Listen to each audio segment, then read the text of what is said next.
Hi, it's Dwyer, gamblersadvisory.com, a free site, bettingangle.us, a free site. Today is August 9th, 2023. Remember, the opinion you should follow should be your own.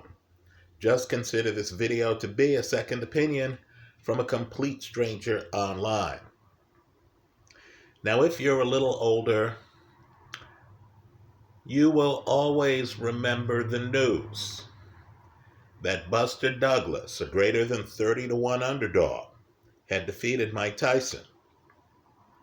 After that fight, you may have asked yourself how Douglas, who was a ranked contender, who had had big fights, who had done well in some big fights, you may have asked yourself why you didn't at least put $1 on Buster Douglas, right? Because the odds were so skewed. The risk reward was so good. How could you not take a chance on a long shot?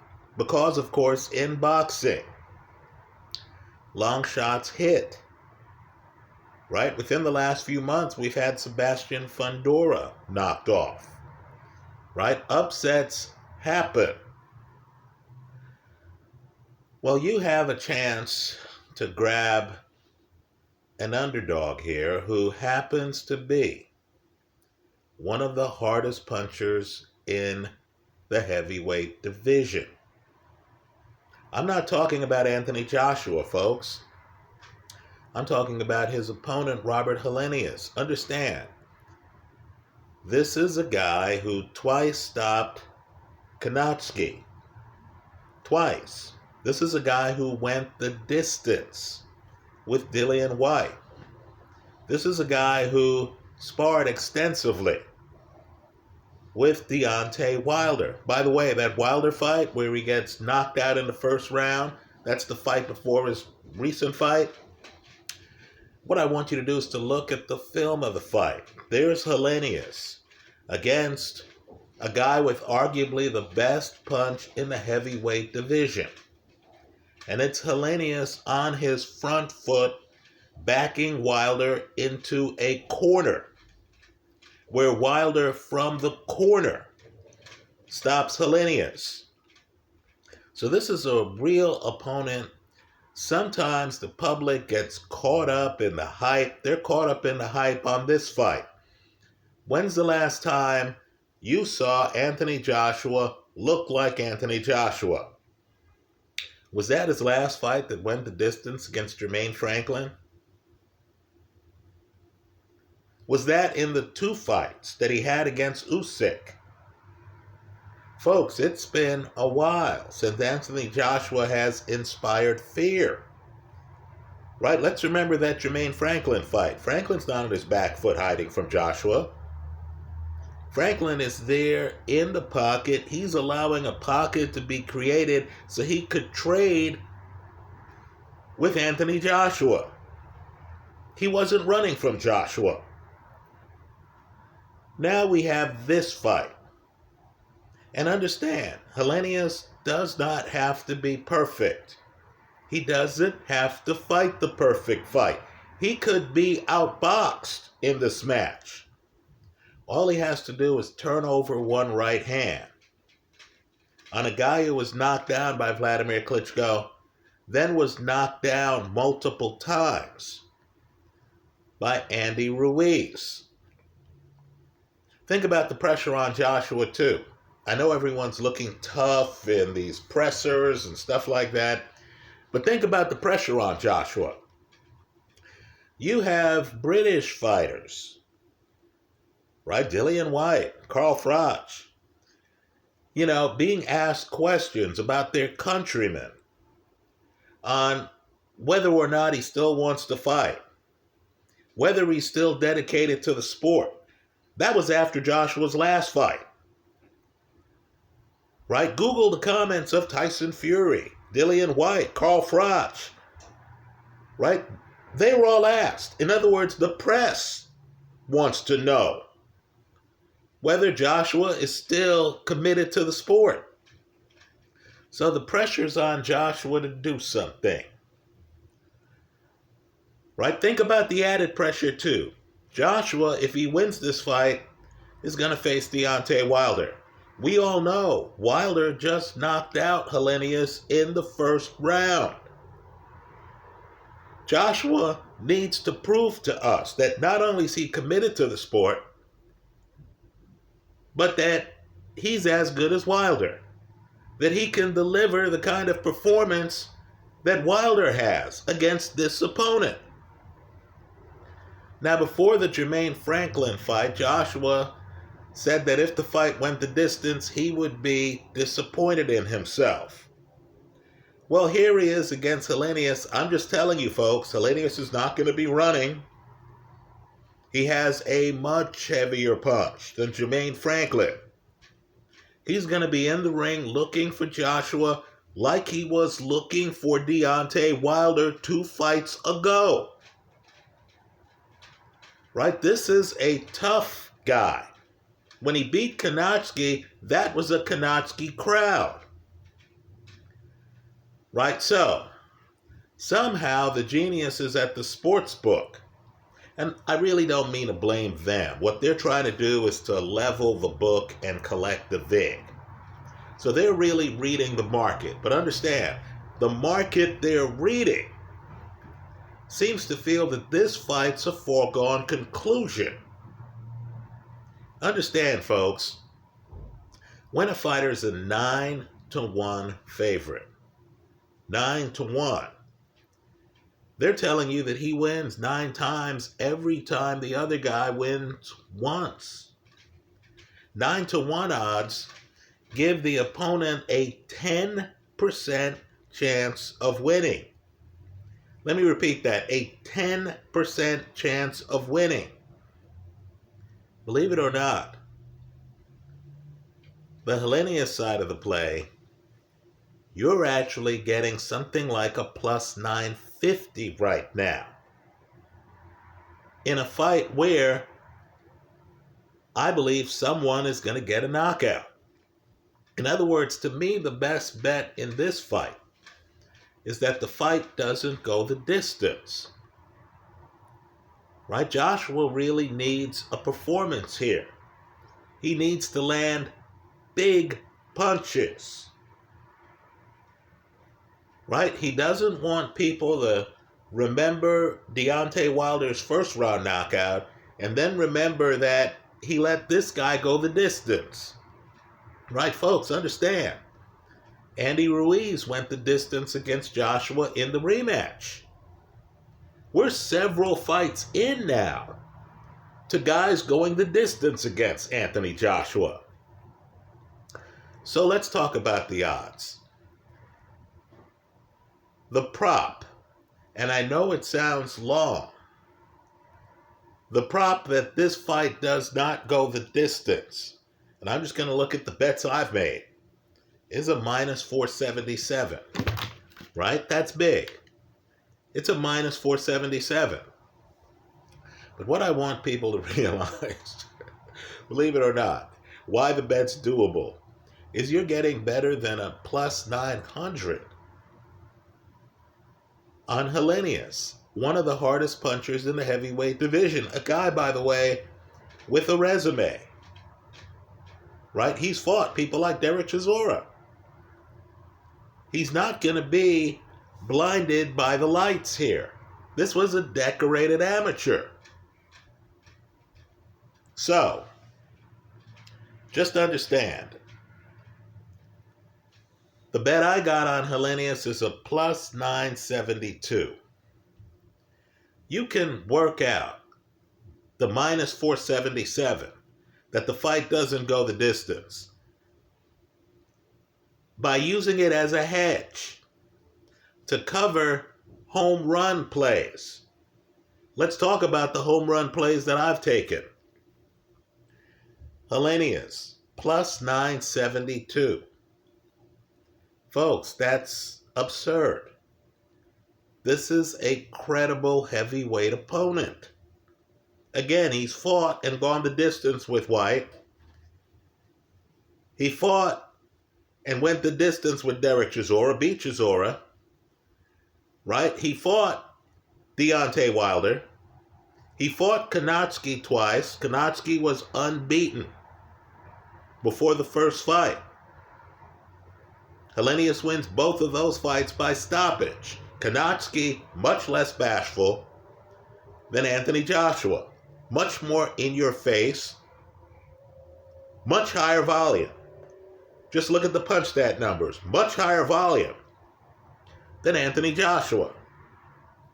Now let's get bold here and let's talk about some props that I've grabbed. Understand a Helenius fight is such that Helenius, the first 2 rounds, is kind of feeling you out. I believe his last fight, he got a 3rd round KO. Right? By the way, in terms of KOs, understand, you have to go back to 2018 to find a Helenius fight that didn't end by stoppage, whether he was getting stopped by Deontay Wilder or whether he was stopping his opponent. Right? So understand, for the last 5 years, Helenius fights have not gone the distance. So, given that Helenius takes a couple of rounds to get going, and given that he's a big puncher, and let's be blunt here, this is what it is. I believe you have to question Anthony Joshua's ability to recover. Right? This isn't the guy who gets off the canvas and who knows how to grab you and burn time off the clock. You remember how dead he looked when he got off the canvas against Vladimir Klitschko. He's over by the ropes against one of the premier closers in the heavyweight division at the time. Right? Vladimir Klitschko had free reign. After the fight, Vladimir Klitschko got criticized for not taking out Anthony Joshua in those moments. Right? The Klitschko people apparently thought that Joshua was just going to keel over. They didn't realize the urgency in capitalizing on getting Joshua hurt in the middle of that fight. Right? But understand, as you saw that fight, it wasn't like Joshua was moving behind a jab or clinching. He didn't look like Larry Holmes looked when he got off the canvas against Ernie Shavers. Then, of course, the Andy Ruiz fight. Could Joshua have looked worse? Right? Joshua looked like he had no clue how to prolong that fight. You might recall, too, Joshua's hurt. Joshua's over by the ropes during some of the knockdowns. Joshua didn't know where to go when he was hurt.